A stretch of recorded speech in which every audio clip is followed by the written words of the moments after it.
Hello everybody, good morning and welcome to the United Stands. I'm Mark Goldbridge and this is your latest Manchester United news as we discuss a deal delay for Sir Jim Ratcliffe. Does that mean that the deal could fall through? We'll talk about that. We'll also be talking about criticism, apparently, from Sir Jim Ratcliffe on certain signings that Erik ten Hag made. Obviously, there's a bit of an international roundup. Rasmus Højlund could be injured. He's spoken about his injury concerns. Amrabat apparently is injured. We'll talk about that. Also, Marcus Rashford, has he sparked the ignition on his season with that goal that he scored last night against Italy? Should he be starting against Sheffield United? Have you forgotten what happened at the end of Brentford without Marcus Rashford? Should he start the game against Sheffield United based on a goal for England? Lots to get into on the show as well. I'll also be answering a question that people just keep asking me all the time about this ex-player nonsense.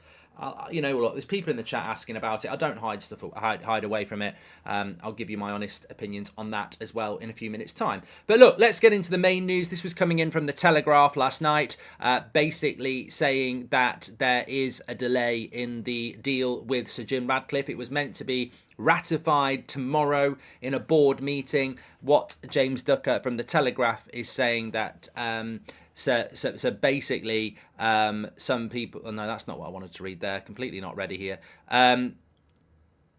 That's... I'm not even ready. Sir Jim is not expected... Here we go. Sir Jim Ratcliffe's entry into the capital is not expected to be voted on at Thursday's board meeting as finals details are still being finalised. Sir Jim wants to close the deal as quickly as possible in order to be in charge of sports operations in time for the January transfer window. Sources close to the negotiations say that a deal is still in sight within the next 2 weeks. So a delay in relation to the deal for Sir Jim Ratcliffe, 25% obviously. We're still waiting the finer detail of that, whether we actually get it or not, but we're certainly not going to get it tomorrow. There could be a couple more weeks on this. As I tweeted last night, and as a few people said, and also, look, let me just bring this in. It is news, whatever you think about it. Some people in the market remain sceptical that Sheikh Shazim has completely lost interest in the club. Sources close to the Qatari, however, reiterated that he told the Glazers last week that he had left the process. That's from James Ducker as well. The same article saying there's going to be a delay, also saying there is skepticism that Qatar may actually still be in the race. Look, summary, opinion, when a deal is not done, there is always an opportunity. There is an opportunity for it to fail. There is an opportunity for something else to happen. There is obviously the opportunity for a twist and turn in the next 2 weeks. But I don't think that anything I've heard, and Ben Jacobs messaged me last night and said, look, Qatar are out. They're not in. They've told the Glazers they're out. I would just say as well, remember that this deal, whilst we've had some very public statements go out, what did the Rain Group and the Glazers say back in February? They want people to keep their gobs shut. People have signed non-disclosure agreements. So I would say that Qatar probably can't do a statement saying why they're out, because they've signed non-disclosure agreements, and the Rain Group probably don't want them to do that because it could damage the share price, etc., which it already has. So I don't think we'll get an official statement from Qatar as to why they've pulled out or anything like that, because obviously they're part of a sale process, or they were, and they've signed to be part of that. So they're not going to start giving statements and things like that. Everything we're going to get is going to come through third-party sources, which is what we've had over the last few weeks. I wonder if we'll ever get to a point where there will be an official statement from Qatar, or how, knowing the Glazers, how they work, a manager gets sacked, they're not allowed to talk for 18 months, are they? Which is why Solskjaer did his a couple of weeks ago. So they're not, the Glazers, Qatar are not going to officially withdraw from the bidding process until there is an official winner, because it could damage the share price and the deal that's being done with Sir Jim. For example, nobody's spoken about this because they're not clever enough in the media to do it, but Sir Jim Ratcliffe is suddenly in a very strong position. And people talk about, well, the deal was going to get done on Thursday and now it's going to get done in 2 weeks. Has anybody considered the fact that Sir Jim Ratcliffe, knowing that Qatar are out of the bidding process, can now negotiate a better deal because no one else is in the race? So it's interesting in that sense, isn't it? That Sir Jim Ratcliffe could actually come be negotiating a stronger position now because he's the only one in the race. I mean, no one's talking about this. No one's talking about this at all. I mean, it could actually work in the favour of fans and Sir Jim Ratcliffe, depending on what his ultimate goal is, and we don't know what his ultimate goal is. He might be happy to work with the Glazers forever. We don't know. But if his ultimate goal is to get hold of the full club, and so, Sheikh Jassim has pulled out, we all know the Glazers need money. They're not in a strong position anymore. So it is a bit technically messy. Have the Glazers still got a strong position? Has Sir Jim gone, you know what, I'm not in a rush to do it on Thursday now. I know that Sheikh Jassim's out. Let's take a couple of weeks. I want to get this in writing. I want to get that in writing. If there is a pathway to a full sale, maybe he wants that narrowed down. Maybe he's seen the backlash from Saturday and gone, we can't.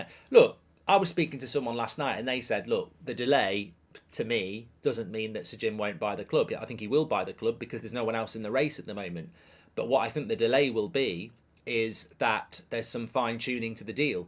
For example, they may well have tested the waters on Saturday night, seen the reaction from the fan base, not be overly happy with the share price or the reaction from the fans, and are now fine-tuning the deal. It's almost try before you buy, isn't it? You put a deal out for 25%, you see fans going, not happy with this, vanity project, he's getting into the bed with the Glazers, don't like this at all. You test the water, you do your market research, and you go, right, we need to change this little bit, this bit, and this bit before we go public, because these are the problems they've got a problem with. And it wouldn't surprise me if that's what's going on, where they're actually fine-tuning the deal to make it more palatable to fans, because it's not going to ultimately be easy to swallow, is it? No, I don't think it is. But there are things that they could probably put in the deal that make it a little bit more easy for the fans to, I find it very, very difficult. I was speaking to somebody last night about this and they were like, you've made your mind up about Sir Jim and Ineos, you're just going to be against them forever. And I said, no, that's not the case at all. It's not the case. You don't know what you're going to feel about in 2 months, 3 months, 3 years. What my problem is with the Glazers exclusively. Like, I hate what the Glazers have done to this football club. I'm fully Glazers out. Full sale now, not tomorrow. Full sale now, not in 3 years' time.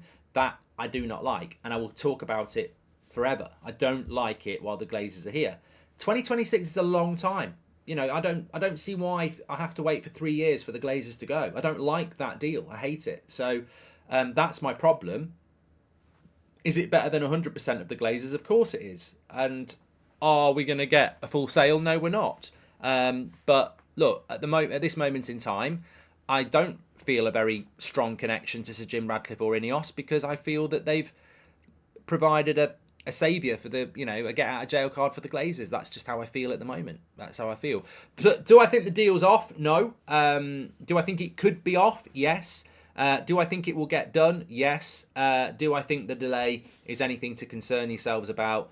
Well, only if you don't want the Glazers to stay, because I think they will be staying. I think what's happening here is it's just a delay in fine-tuning a few parts of this deal, and I think it will happen. I also think that there is next to no chance of anything else happening other than a Sir Jim Ratcliffe purchase of shares of Manchester United. And as I say, we await more clarity on that. So that's the latest on that. Let's get into more pressing matters. Quite literally, Manchester United play a game on Saturday against Sheffield United. We've got lots of games coming up. Copenhagen next week, midweek. Then we've got Manchester City and the Manchester Derby. Interesting international break, literally breaking in the last few minutes. Amrabat injured, Morocco again. This happened at the last international break. It's happened again. You've got to start questioning United's... Well, we don't have to start questioning. You've got to look at this and say, at the end of the day, how many more times is this going to happen this season? It's incredible, really, that, Rasmus Højlund is speaking after the game yesterday saying, I'm going on adrenaline at the moment, but when I wake up tomorrow, who knows how I feel? Everyone knows I've got a back problem, and it's frustrating. We've now got Amrabat injured as well. Casemiro had a knock as well. It's just, I think you've got to look at recruitment and fitness here, because it's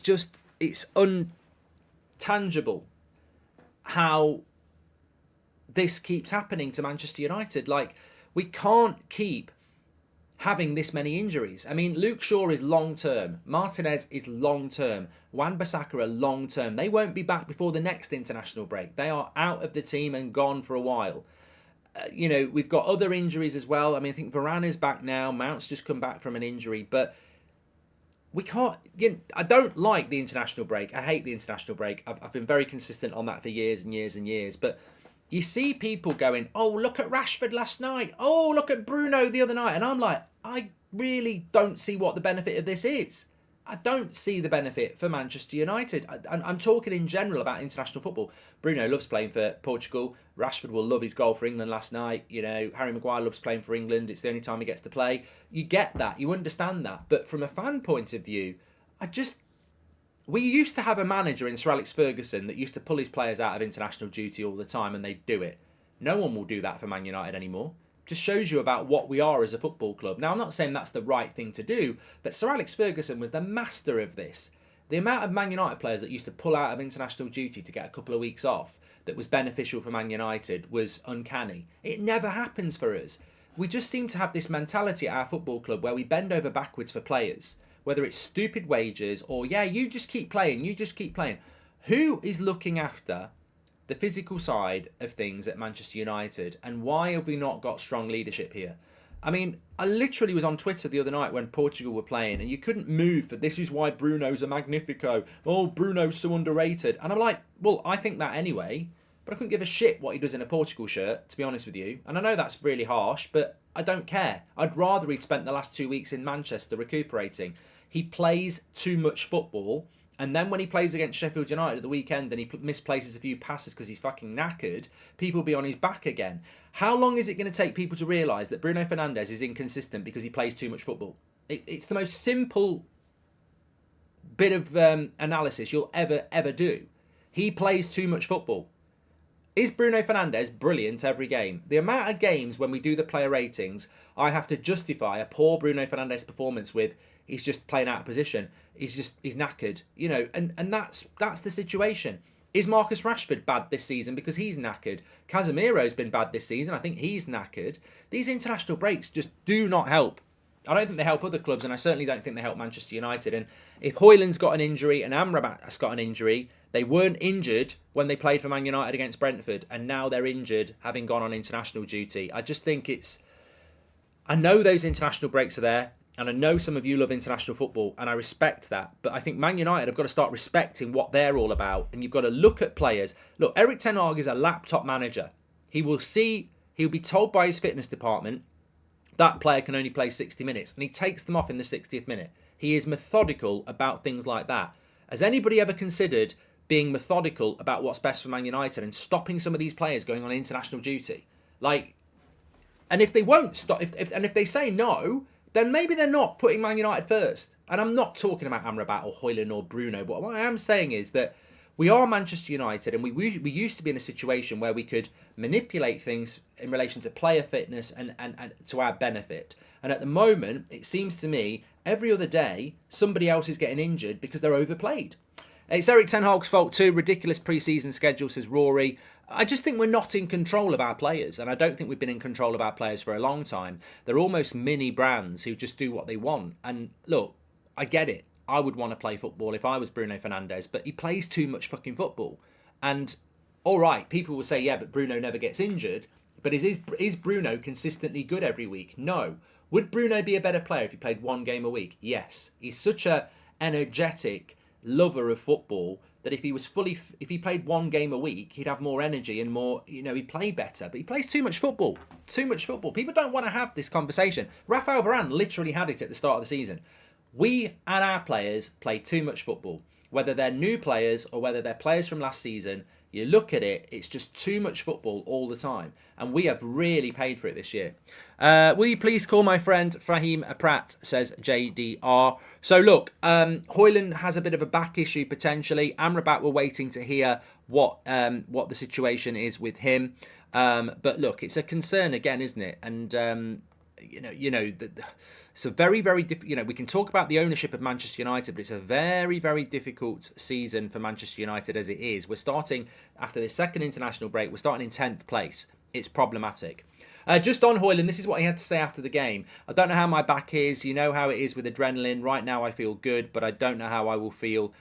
People know what I have had problems in the past with my back, so it's a frustrating situation.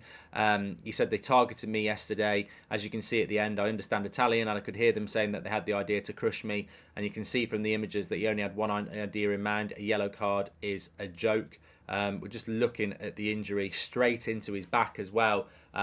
You've probably seen it on Twitter. He controls the ball and the defender just goes in, knee up, straight into the back. It's a red card, 100%. But, this is a player that's had a back issue and has just gone and had a knee right in the back. It's disgustingly amateur, actually. And footballers really should be...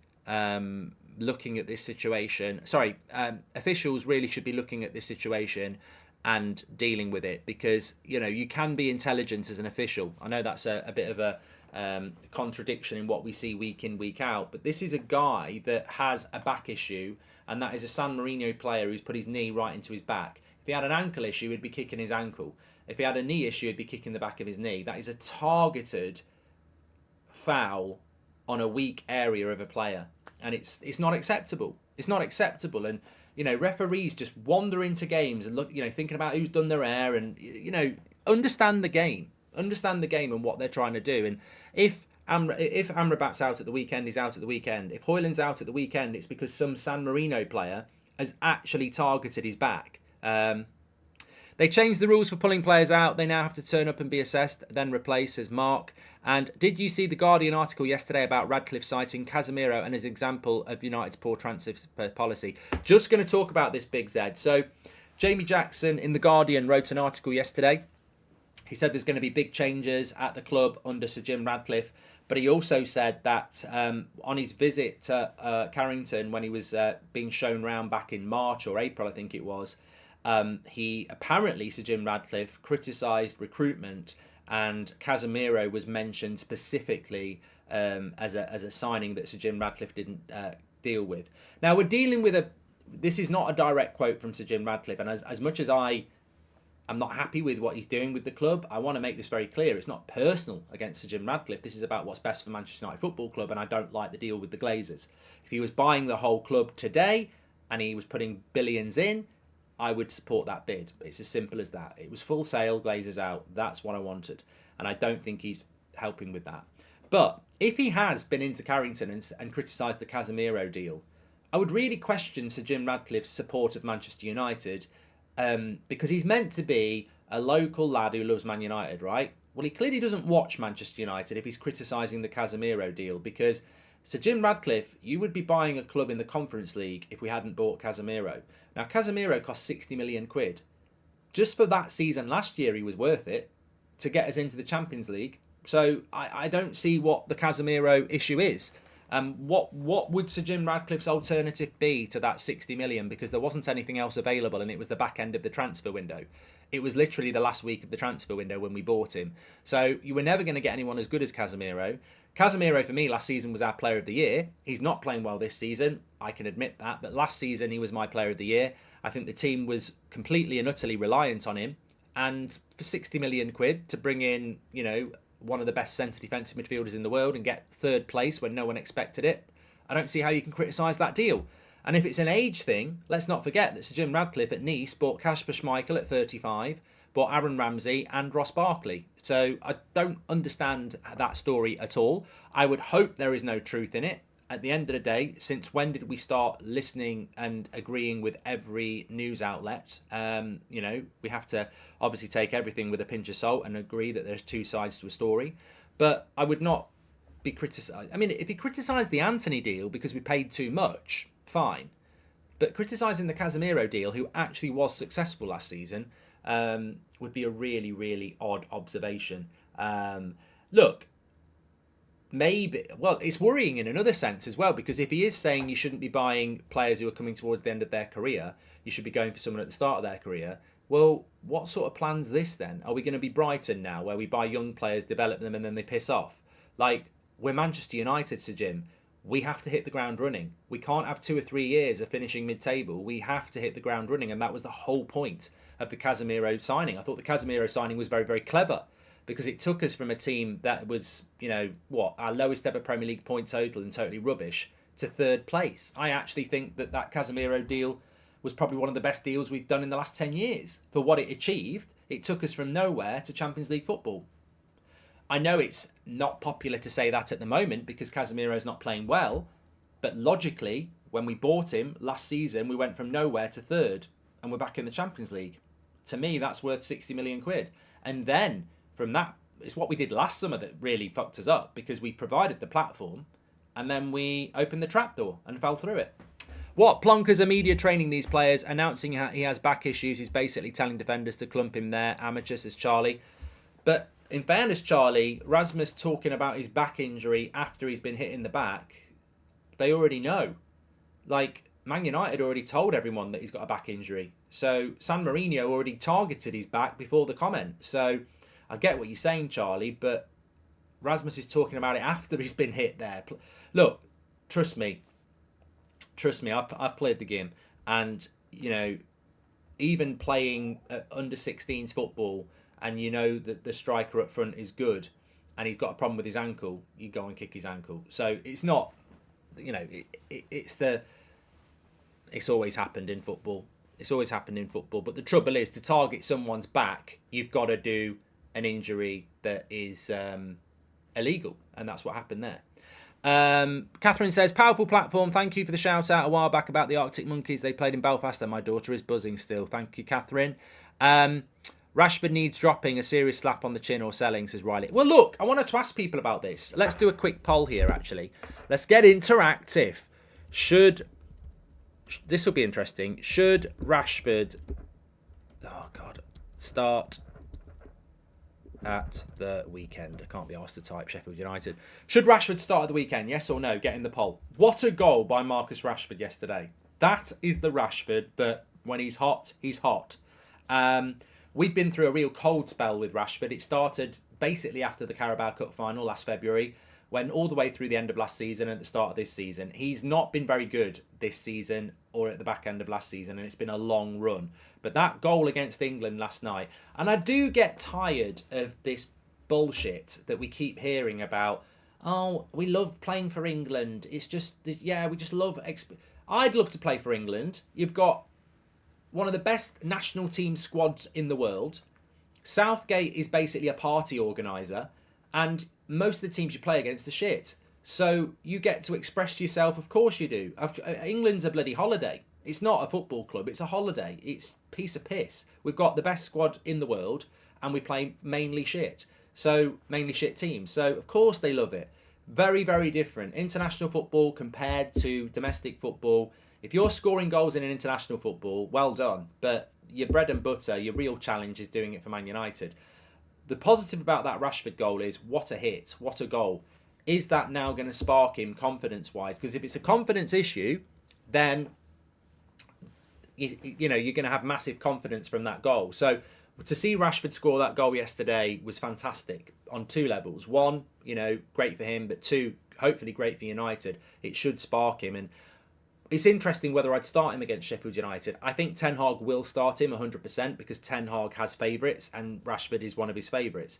On the other side of the coin, he took him off after 60 minutes. If we'd lost against Brentford, Ten Hag would be under massive pressure. It was Martial, Garnacho, McTominay, Ericsson that won us that game and kept him in, didn't keep him in a job. He wasn't going to lose his job, but relieved the pressure. So if we'd been playing Copenhagen 3 days after that game, would Rashford have played? I don't think he would. But because we've had this international break and he scored for England, I actually think Ten Hag will pick him off England form instead of what he did in his last Man United game. So I think Ten Hag will start him. But really, what he should be doing is looking at that Brentford game and rewarding the players that basically took the pressure off him a little bit. So Garnacho should start, really. Garnacho played really well against Brentford when he came on. So it's an interesting one. It's 50-50 in the chat. I think he will start Rashford. And ultimately, I don't have a problem if he starts Rashford because long term, Rashford has to play. I get that. He has to play because he's our most expensive player and he's just signed a new contract.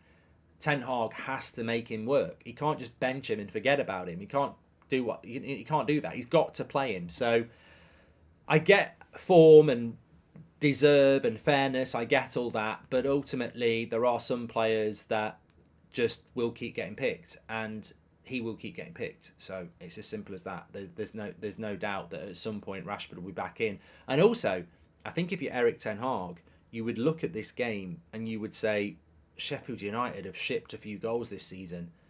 What a perfect game to get Rashford. I mean, all Ten Hag will want is for Marcus Rashford to score a goal or two. And then he'll think he's scored a goal or two, Rashford's back, he's in hot form. And ultimately as well, whatever team you pick against Sheffield United, you've basically got to stick with it against Man City, because Copenhagen's a Champions League game. Your next league game after Sheffield United is the Manchester Derby at Old Trafford. You can't really beat Sheffield United 4 or 5-0 with Garnacho and whoever else and then change it for the Manchester Derby. So he's got to think longer term as well. And also, look, Maguire played quite well against Brentford. Does he deserve to start? Possibly. But then Varane's back and Lindelof he prefers. So there's some big decisions there. He probably should start Varane and Lindelof, even though Maguire did okay, because he's got to be thinking about the Manchester Derby and what's better for him. I got tickets for the live tour in Manchester. I'm looking forward to hopefully meeting you this time. Had to leave early last time, says Andy, due to work commitments. We'll arrange that, Andy. It's absolutely fine. Don't forget to get the tickets for the Manchester show. December the 11th, our Christmas show. We're working on the guest. As soon as that's announced, you're going to start buying more tickets. Trust me. We've got 2 or 3 options. That'll be sorted. We've also got something going on the day before the show. A bit of meet and greet stuff going on as well. So, and your chance to be part of the United Stands future. So we're working on that as well. As soon as that's been announced, I'll let you know. But obviously, if you haven't got a ticket, you can't be part of it. So get your tickets. United. I haven't put the link in the description, but you can find it by Googling United Stand Manchester Show, December the 11th. I'll sort that out later anyway. But we've got, so it's going to be, it's basically going to be a great event as a day. We want to make it as interactive as possible. Finalised with the show on the evening. The Hoyland statement's been read. Jaden, maybe tune in from the start or even 5 minutes ago. I've spoken about Hoyland. It defies logic how people ask for something that you've actually spoken about twice. Andy Weatherall has just gifted a membership. Thank you very much. And Mark says it's just a Rashford hype. He's toxic to our attack. City will be a very interesting game, says Mel G. Apparently there's a new Rasmus Hoyland statement. Okay, we do so much every day to be the best version of yourself and keep fit for so many games. This behaviour from San Marino last night, trying to injure me, was unacceptable. Well, it's the same statement, isn't it? It's the same statement as per usual. Sorry, not same statement as before. He was targeted last night. I mean, look, you can't kick somebody in the back and what ball are you going for? The one between his legs, and there's 2 of those. It's just, you can't legit. He's absolutely right. Some people think that a red card has to be an elbow to the cheek or studs up 2-footed. You can send somebody off for kicking someone up the arse, because that's reckless. And he's kneed him in the back. He's kneed him in the back. And he can't get to the ball. It's a blatant red card.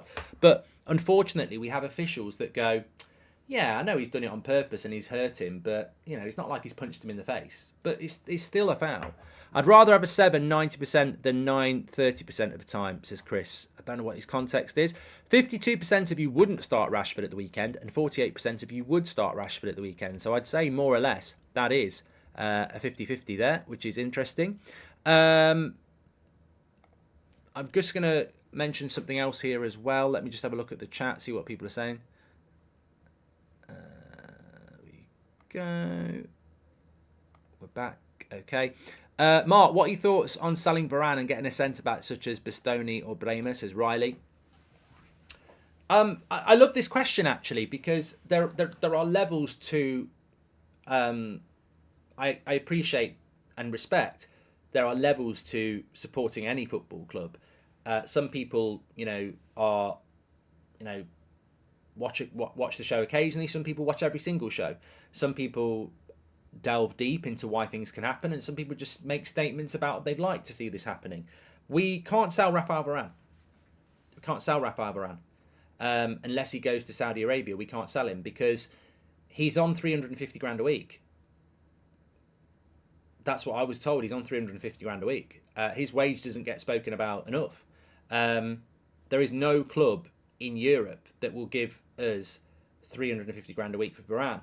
And there is no club in Europe that will give us a wage, a fee for him. I mean, look, at the end of the day, people don't talk about this enough. David De Gea, when he left Manchester United, a lot of people were like, yeah, that's great. But he was still a goalkeeper with a value.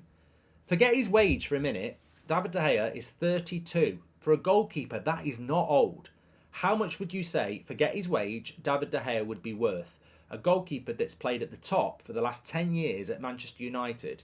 He, for somebody like a Spurs or a Monaco or someone like that, he's got to be worth 15, 20 million quid at 32.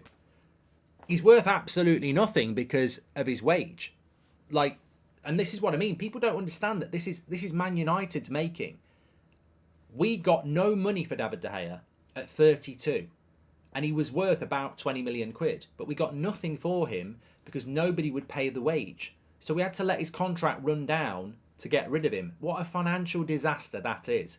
The same thing's going to happen to Anthony Martial. He has a value. He has a value. Some people might say it's 10 million. Some people might say it's 20 million. But he has a value. But we won't be able to sell him because nobody will pay his wage. So we'll run his contract down and let him go. That's two players. If you add Martial and De Gea, that's 30 to 40 million quid that we've just turned our back on because we paid stupid major. So you lose two ways. You overpay the player and you price them out of the market and you end up with nothing. It's ridiculous. And the same thing will happen with Varane. Unless we can sell him to Saudi Arabia, which is a bit of a meal ticket for every club at the moment, because let's be honest, some of the money people are getting is ridiculous and you never normally would get it. It's just a weird market at the moment. So we can't sell Varane because no one will buy Varane for that money. And it's not that Varane doesn't have a value. I'd say Varane still has a value. I'd still say Varane's worth 20 million at his age. I still think he's a very good centre-back, even though he's injury prone. But no one will buy him because of the wage. Mark, you and the team are legends. Love you, the show. Please wish Jaden happy 18th birthday. Please, we'll make his day. Cheers, says Paul. Thank you very much. Sancho's the same. You can't sell Sancho. You just can't do it. It's an incredible... Look, whoever's going to own this football club and run the sporting side, it's the easiest open goal in the world. In fact, if I was Sir Jim Radcliffe, yes, you're going to live under the cloud of working with the Glazers and that needs calling out. But if I was Sir Jim Radcliffe, I've got 5 open... It's not even a hat trick. I've got 5 open goals straight away that are going to make me, look competent. First of all, you've got... you change your director of football, you change recruitment. Second, you clear these players that shouldn't be here. And third of all, and there's plenty others, but third, you stop paying stupid wages, which will make you richer anyway. I mean, what an open goal that is for Sir Jim Radcliffe, who needs to raise money to get rid of the Glazers, and fans will actually applaud him for reducing the wages. I mean, as a business guy, you couldn't have a better open goal. I'm actually going to get applauded for reducing the wage bill. Like, what fan base would ever applaud reducing the wage bill? Normally it's the other way. We don't pay enough. That's why we don't get good players. Man United fans would applaud Sir Jim and the Glazers, because they still own the club, for reducing the wage bill, which makes them more money. If our wage bill is... I don't know what our wage bill is. God knows what our wage bill is. Let's say our wage bill is £300 million a year and they reduce it by £50 million. We'd go, oh, that's really good. Needed to happen. That's £50 million a year going into the Glazers and Sir Jim. I mean, they might use it for the club, but it's what I mean. There's so many open goals for any new owner to make that actually make them money. It's incredible how this club's been run. Rashford is a counter-attack player, no more, says Craig. Well, yeah, right. I said this last night on the watch-along that for the England game that, Marcus Rashford against the right-back that's on a yellow card on a counter-attack, it's like Christmas. And, how often do we struggle when, Rashford needs to learn to play against the low block? I think you're absolutely correct. But yeah, there's a lot of open goals for Manchester United to hit once we get this ownership model up and running. But look, how it works, I don't know. I really don't know. Okay, I'm going to hit this head on because we spoke about it a little bit the other night, but it's incredible how many people have messaged me about this. And look, obviously, my finger's really aching. I think I need to put the splint back on. I thought it was better, but it's really aching me. Obviously, it's a bit of a slow week. It's an international week, but there was a story that started off on a betting. I mean, I don't really understand what it was all about, but then, you know, the mainstream media has picked it up. The Daily Mail's picked it up. The Manchester Evening News has picked it up. So basically, Paul Parker, who used to play for Manchester United, has hit out at me for causing problems at Manchester United. He claims that Mark Goldbridge, who is best known for his videos and live streams on the Man United-based fan channel, has been berating the club online, and he believes he's been attacking the club, the manager, and the owners of a football club that he doesn't even love, given he's a Nottingham Forest fan. Former defender Paul Parker, I want to read his direct quotes here. Where do we get to it? I mean, it's incredible, really. Have they direct quoted him? Okay, here we go. So this is what Paul Parker had to say. Speaking about the situation regarding Goldbridge and United, Parker told Bonus Code Bets. Yeah, Bonus Code Bets. Doing really well, Paul, aren't you? I don't like what Goldbridge is doing. It's a problem. Everyone has to make a living, but you have to be very, very thick-skinned to make money off the back of something you don't like. He has no relationship to Manchester United. He is a Nottingham Forest fan. It's an incredible skill to do that, actually, to make money on the back of something you don't like. He is attacking the club, the manager, and the owners of a football club that you don't even love. He has no inner feeling with the club, and it's a scary but incredible feeling to have to be invested in a club that you don't support. Lots of people have asked me about this, and look, I don't really give a shit about online abuse and people like that, because a lot of it's just bitter and jealousy. But there's a lot of talk about mental health, and there's a lot of talk about bullying. And look, I'll hold my hands up. I've said I think certain players are shit. I've said that. You know, I can't move away from that. And I don't openly talk about things that impact me, because people are always going to throw that back at you. Most of the criticism I give, I will lace it with a bit of banter. I try not to be, you know, ridiculously toxic and abusive to a player personally.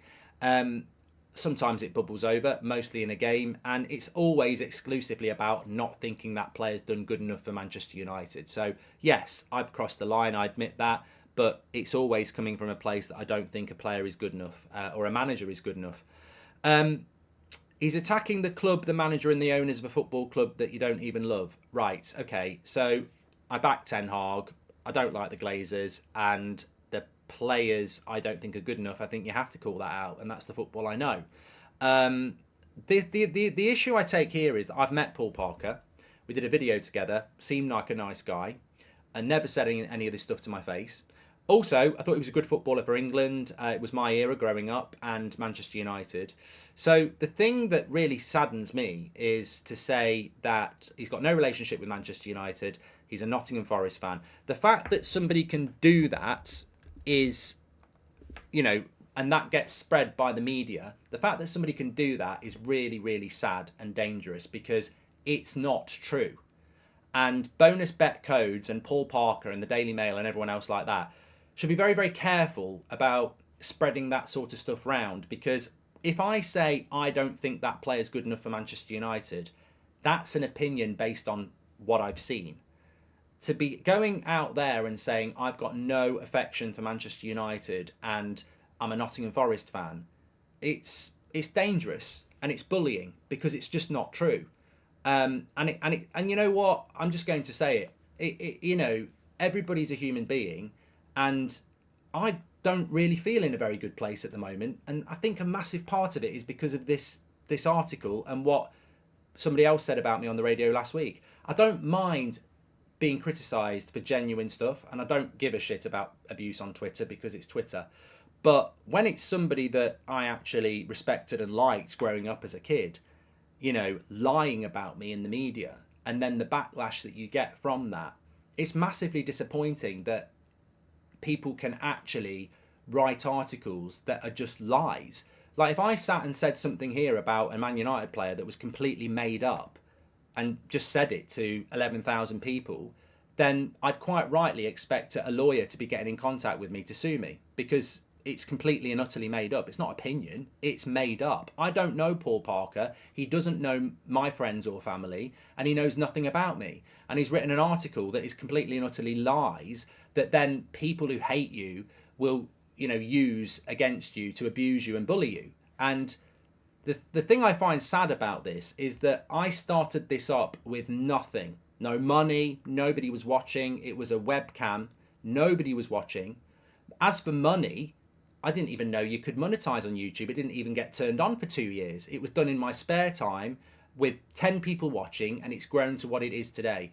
So why somebody would think 10 years ago, I'm going to start something that no one's ever done before, with no idea whether it will be successful, and I'm going to do it because in 10 years' time, Paul Parker might call me a Forest fan for making money out of Man United, is absolutely incredible. And I'd have been better off getting a job on EastEnders if I was that good of an actor. But the thing that hurts me the most is that this guy has played for England, he's played for Manchester United, and he's a stonewall prick because he is a bully. He's an out-and-out bully, and he's a liar. Because to say that about me, I can take.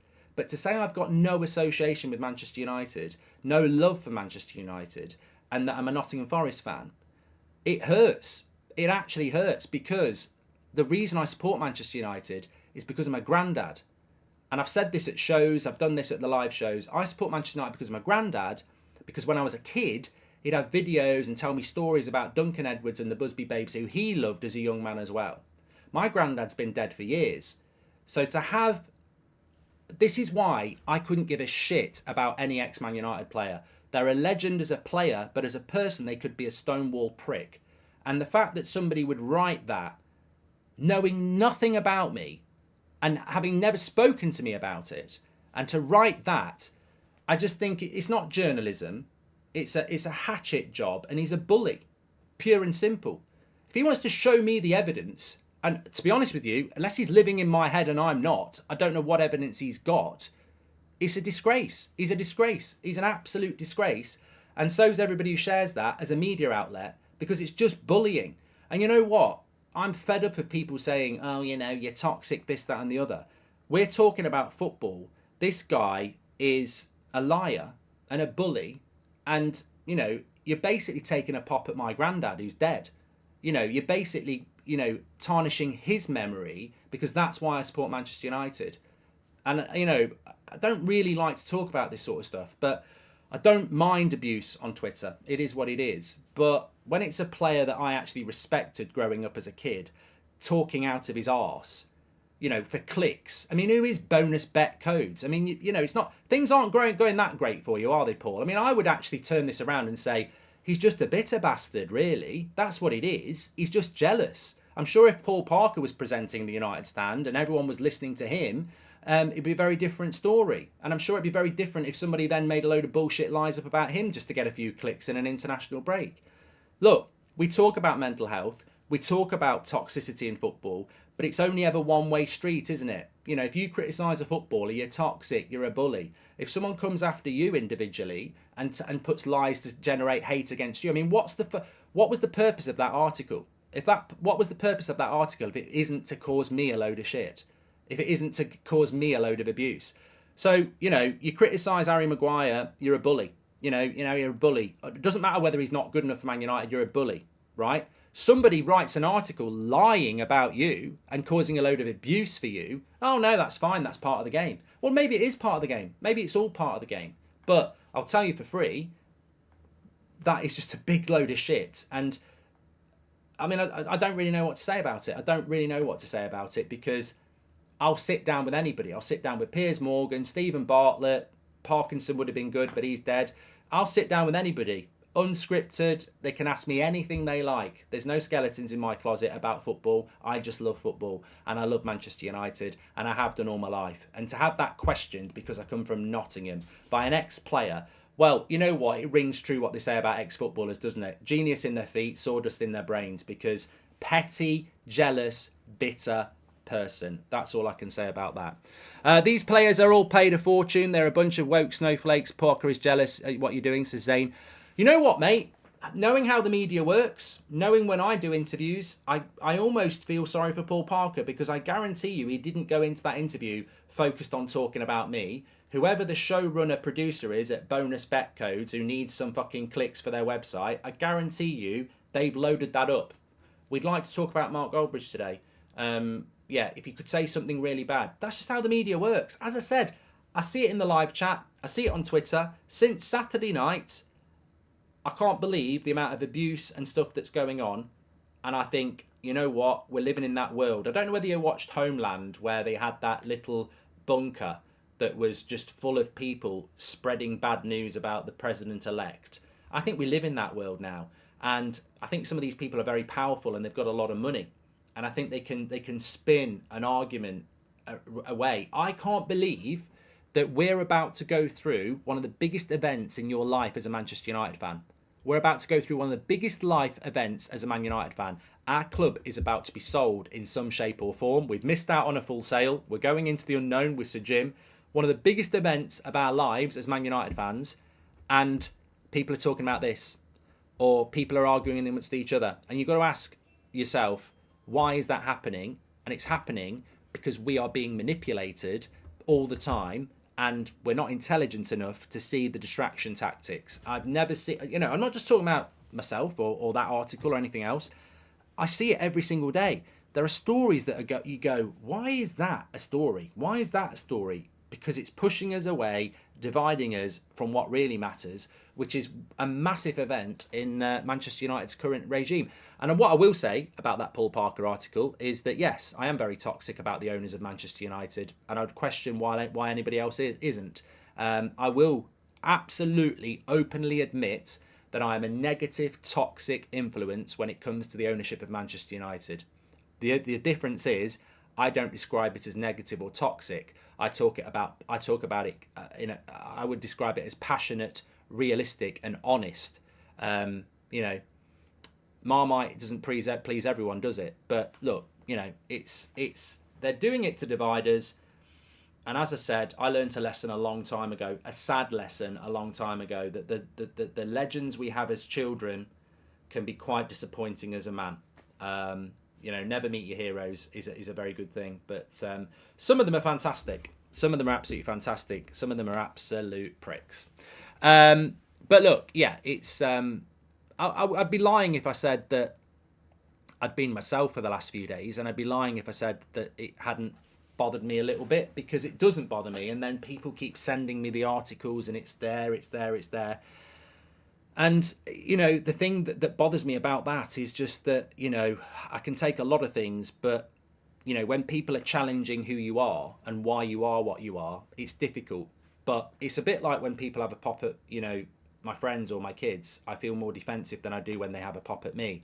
And when people have a pop at me and say, I don't even know how you could pretend to do what I've done for the last 10 years anyway. I don't know why you'd do it. You'd have to be very, very, very strange. But look, the reason that I support Manchester United, as I've said many times before, is because of my granddad, and he's not here anymore. And that's one of the most important people in my life. If he'd been a Notts County fan and shown me Notts County videos, I'd be a Notts County fan. I'm not going to pretend that, I support Manchester United for any other reason. But when somebody who is a player that I admired as a kid comes out and basically shits on my granddad, that I'm not going to sit back and say nothing about that. I'm not going to sit back and accept that, because you're shitting on the legacy of my granddad, and you're shitting on the reason why I support Manchester United. I'm not having it. I'm not having it because I think Manchester United is an amazing football club that hits every corner of the world, and everybody has a journey to being a Man United fan. And trust me, there's not a lot of reasons to support Man United in the last 10 years. It's certainly not about winning titles and things like that. And it wasn't in the 80s when I started supporting them either. If you started supporting them in the 90s, I've got nothing against you. It was a great time. But it's a load of bollocks, isn't it, really? It's a load of bollocks how people basically, can write lies like that. But there you go. Steph says, these ex-players just can't accept that fans have their own opinions and aren't brainlessly following what they feed us anymore. Well, I think you're right there, Steph. I think they think from the players that I've come into contact with, or been told privately why they've got a problem, it really is they're so used to people kissing their arse and they can't live with the new media. They can't deal with it. They really do think that when they talk about the game, everyone should sit down and listen. And some of them do come out with something, but they think that when they've retired, there still should be the dog's bollocks. And actually what they don't realise is that when they were playing the game, we were watching the game. We were analysing the game. Just because you played it, we weren't, off down the road playing fucking hopscotch. We were watching those games and learning about the game. And, some fan opinion is unbelievable because they actually watch and analyse the game. Thanks, Big Zed. Thank you very much for your comment there. And thanks, Ken, for your support as well. All right, okay. Thanks, everyone, for watching. Take care. I will be back at 8 o'clock. Oh, it's FIFA, EAFC, Man United career mode. A bit of escapism this afternoon. I'll be live at 3:45. And I think we've got a show at 2 o'clock as well. Take care, everyone. Speak to you in a bit.